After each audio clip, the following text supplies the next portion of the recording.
Los eginetas levantaron sobre una colina un espléndido templo consagrado a una diosa invisible y desconocida, cuyos orígenes se pierden en los albores de la época micénica.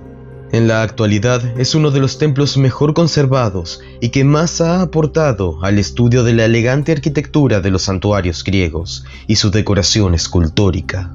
En este encuentro sobre templos griegos hablaremos de su historia antigua y contemporánea, así como los secretos de su estructura y decoración.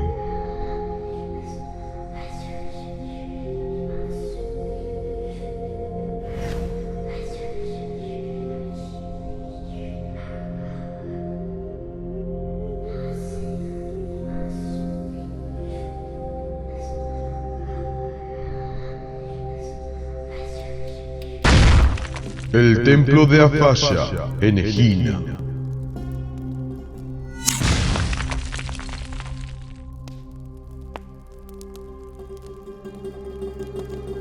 Las ruinas del templo de Afaya se encuentran en el noroeste de la isla de Egina, sobre una colina que se alza a 160 metros sobre el nivel del mar y a 9 kilómetros de la antigua polis de los eginetas. Los restos que podemos ver en la actualidad pertenecen a un tercer templo del siglo V a.C., que se erigió sobre otros destruidos con anterioridad. Las excavaciones llevadas a cabo en el yacimiento sacaron a la luz vestigios y estatuillas votivas pertenecientes a los siglos XIV y XIII a.C., lo que nos dice que en el sitio ya se practicaba alguna clase de culto consagrado a una divinidad desconocida en plena época micénica. El primer santuario era muy pequeño y estaba al aire libre, sin muros ni edificios importantes, más allá de un altar donde se depositaban ofrendas. No se han descubierto tumbas en los alrededores, por lo que se descarta que las estatuillas micénicas halladas en la colina fuesen parte de ajuares fúnebres. No sabemos a qué diosa se rendía culto en el santuario de la Edad del Bronce, pero la mitología nos ofrece una respuesta.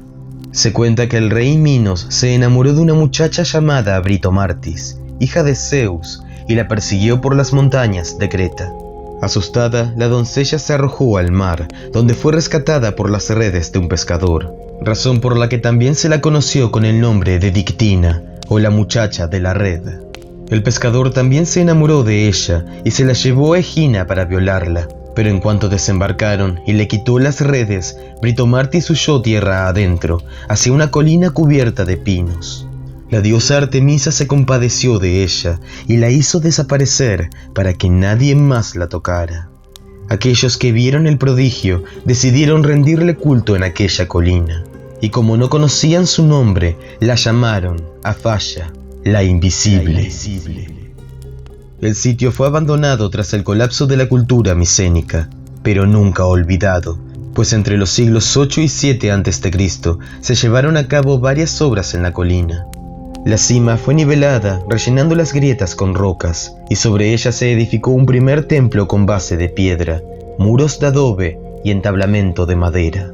A las afueras del templo, y mirando hacia el este, se levantó un altar de piedra de 6 metros de largo por 2,5 metros de ancho, y a pocos pasos hacia el norte se excavó una cisterna de la que se extraía el agua para las libaciones. También se hallaron los cimientos de unas viviendas que probablemente sirvieron como residencia para los sacerdotes. Fue allí donde se descubrió una inscripción en la que se menciona al santuario como la casa de Afaya. Cerca del 570 a.C. se llevó a cabo una ampliación y monumentalización del santuario como consecuencia del apogeo de Egina durante la Edad Arcaica. Recordemos que Egina fue la primera polis en acuñar moneda cerca del 620 y establecer un sistema de pesos y medidas que el resto de Grecia terminó adoptando. Fue también la primera ciudad en contar con su propia flota, adjudicándose la hegemonía del mar Egeo. El santuario fue rodeado por un muro perimetral o períbolo que encerraba un área de 40 por 45 metros y que, curiosamente, no estaba alineado con el templo. Se accedía al recinto sagrado por un pórtico de madera ubicada en la cara sureste del períbolo. Se construyó una rampa pavimentada de 15 metros que confería un acceso monumental al templo, pero que obligó a trasladar el antiguo altar un poco más hacia el este. Este nuevo altar, sin embargo, era más pequeño, ya que medía 3 metros de largo por 1 metro de ancho. Cerca de la cisterna se levantó además una columna de 14 metros de altura, rematada con una esfinge. El templo, por su parte, fue demolido y se edificó ex novo para adaptarse a los cánones arquitectónicos de la época. Este segundo templo, hecho ahora de piedra y no de adobe, era próstilo y tetrástilo, es decir que tenía 4 columnas y solo en su fachada principal. Contaba con un pronaos o antesala y una cela o recinto principal, en el cual se hallaba el aditon, la parte más sagrada del santuario, y donde debió colocarse la escultura de la divinidad. La estructura contaba con una doble hilada de arquitrabe, lo que era bastante inusual en los templos griegos, mientras la techumbre era de madera con tejas de cerámica. Se desconoce si las metopas y el frontón estaban decorados. Este nuevo templo, sin embargo, no llegó a durar siquiera un siglo, pues en el 510 fue destruido por un incendio que hizo colapsar la cubierta y debilitar la estructura de piedra. Fue necesario, por tanto, afrontar un nuevo proyecto, no solo para reconstruir el edificio, sino para embellecer el santuario y reflejar la riqueza de Egina frente a los demás griegos. El tercer y último templo de Afaya fue terminado cerca del 500 a.C., aunque algunos especialistas retrasan su finalización hasta el 470, ya que la invasión de los persas forzosamente debió demorar las obras. Ya fuese una u otra la fecha de finalización, no cabe duda que los eginetas consiguieron poner en pie uno de los templos más hermosos de Grecia, mucho antes que los atenienses erigiesen el Partenón.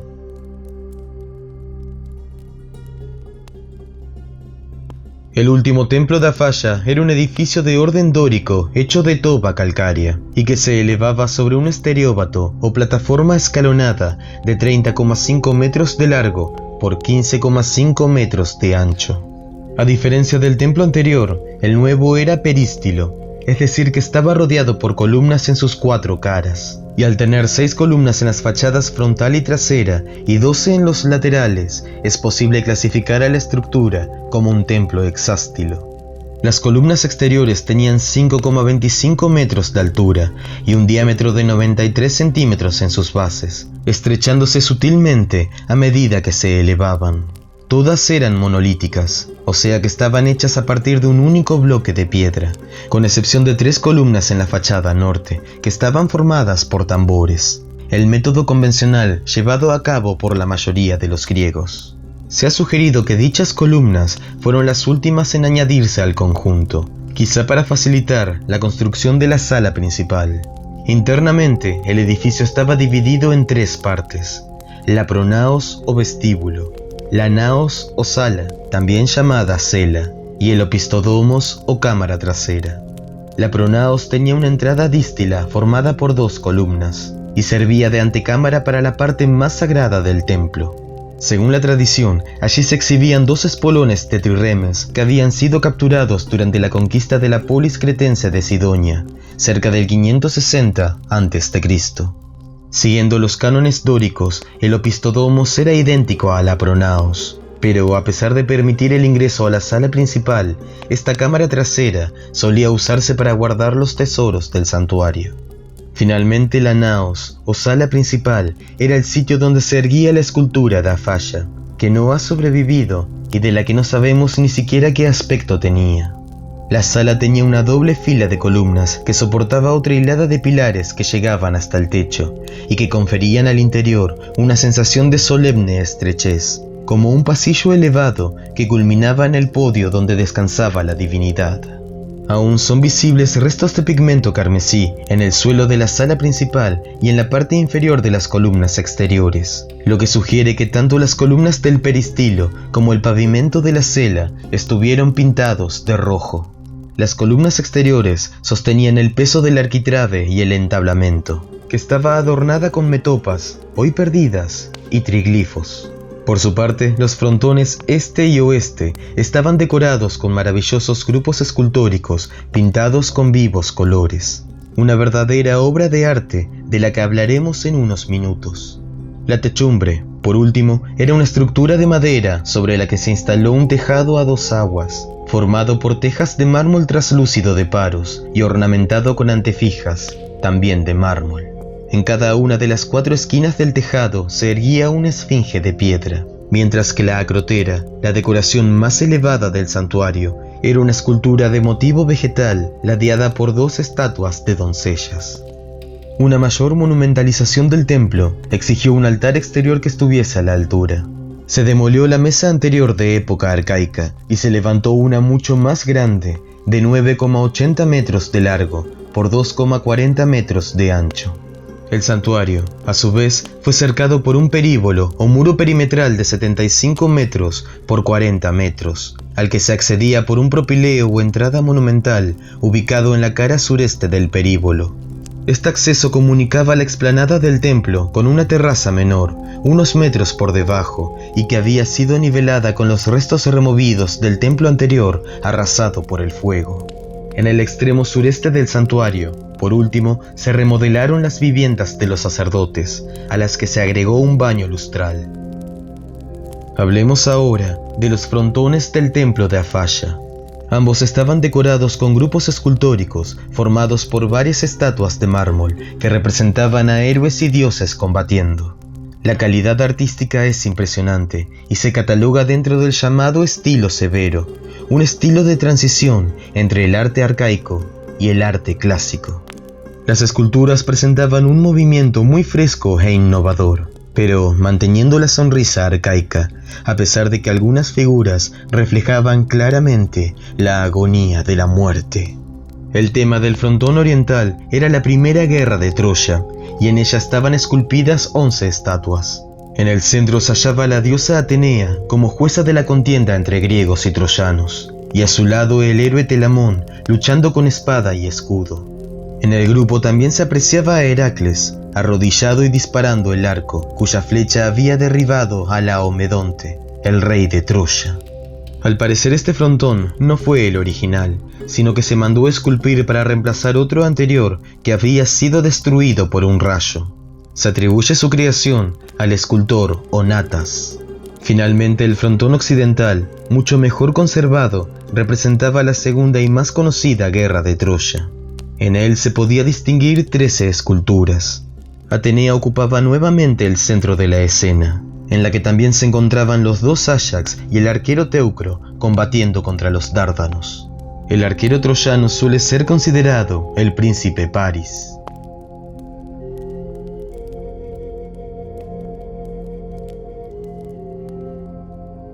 La belleza del nuevo santuario se vio pronto eclipsada por los acontecimientos que tuvieron lugar en la segunda mitad del siglo V a.C. Y es que Atenas, cada vez más pujante y ambiciosa, buscó la manera de quitarse de encima a los eginetas. En el 460, ambas ciudades libraron una batalla naval que terminó con victoria ateniense, y 4 años más tarde, Egina fue obligada a demoler sus murallas, desmantelar su flota e integrar la Liga de Delos, en la que debía pagar un tributo anual de 30 talentos de plata. Pero la mayor humillación vino en 431 a.C., cuando recién comenzaba la guerra del Peloponeso. Los atenienses tomaron la isla y expulsaron a todos los eginetas, que encontraron refugio en Laconia, y que no pudieron regresar a su patria hasta el 404. Durante ese periodo de ocupación ateniense, el templo de Afaya parece haber sido abandonado. Egina ya no volvió a prosperar como en el siglo pasado, debido a que pasó a depender primero de los espartanos y luego de Macedonia, de Pérgamo y de los romanos. Casi nada se sabe de la suerte que vivió el santuario, que dejó de experimentar ampliaciones y mejoras edilicias.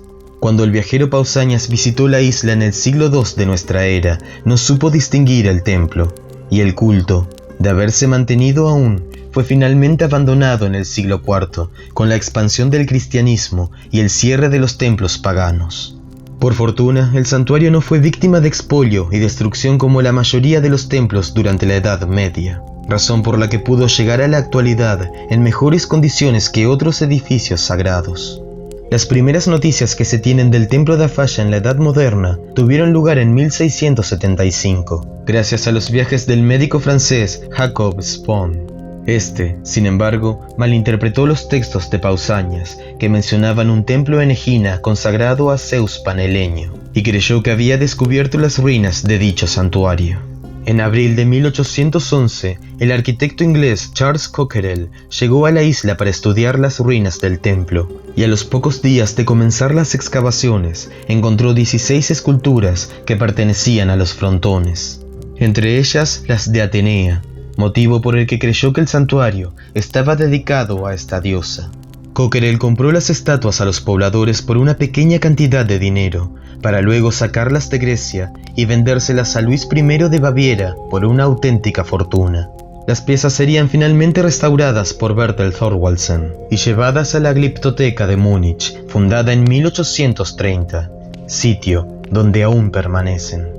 Los estudios del templo de Afaya no se retomaron hasta 1894, cuando el arqueólogo griego Valerios Stais llegó a Egina y desenterró el períbolo oriental del santuario. Pero sería en 1901 cuando tuvieron lugar las primeras excavaciones con método científico, esta vez por la Escuela Alemana de Atenas, dirigida por Adolf Furtwängler.